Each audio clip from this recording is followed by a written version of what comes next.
ಇವತ್ತು weekend city ಮಂದಿ flower show ಕಣ್ತುಂಬಿಕೊಳ್ಳೋಕೆ ಸಸ್ಯಕಾಶಿಗೆ ಲಗ್ಗೆ ಇಟ್ಟಿದ್ರು.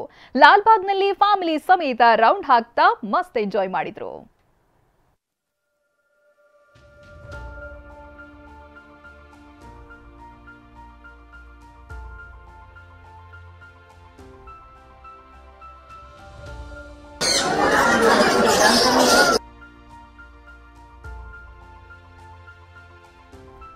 ಬಣ್ಣ ಬಣ್ಣದ ಹೂಗಳ ಚಿತ್ತಾರ, ಜನಜಂಗುಳಿಯ ಕಲರವ, ಹೂವಿನ ಲೋಕದಲ್ಲಿ ನಿಂತು ಫೋಟೋ ಕ್ಲಿಕ್ಕಿಸೋದೇನು, ಸೆಲ್ಫಿಗೆ ಪೋಸ್ ಕೊಡೋದೇನು.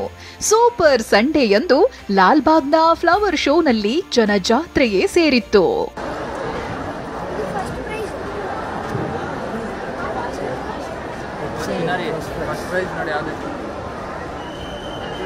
ಸ್ವಾತಂತ್ರ್ಯೋತ್ಸವ ಪ್ರಯುಕ್ತ ಲಾಲ್ಬಾಗ್ನಲ್ಲಿ ಆಯೋಜಿಸಿರುವ ಫ್ಲವರ್ ಶೋಗೆ ಭರ್ಜರಿ ರೆಸ್ಪಾನ್ಸ್ ಸಿಕ್ಕಿದೆ. 4ನೇ ದಿನವಾದ ಇವತ್ತು ಫ್ಲವರ್ ಶೋಗೆ ಜನರ ದಂಡೇ ಬಂದಿತ್ತು. ಹೂವಿನ ರಾಶಿ, ಕಲಾಕೃತಿಗಳ ಮುಂದೆ ಸೆಲ್ಫಿ ಕ್ಲಿಕ್ಕಿಸಿ ನಗೆ ಬೀರಿದ್ರು.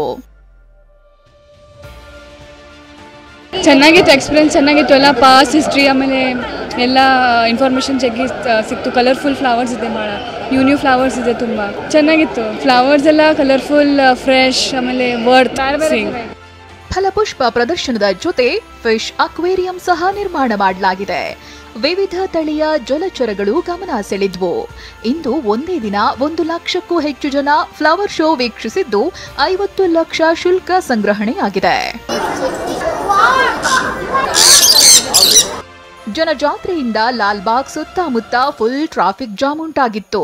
ವಾಹನ ಸವಾರರು ಗಂಟೆಗಟ್ಟಲೆ ಟ್ರಾಫಿಕ್ನಲ್ಲಿ ನಿಂತು ಬೇಸತ್ತು ಹೋದ್ರು. ಪೂರ್ಣಿಮಾ, TV9 ಬೆಂಗಳೂರು.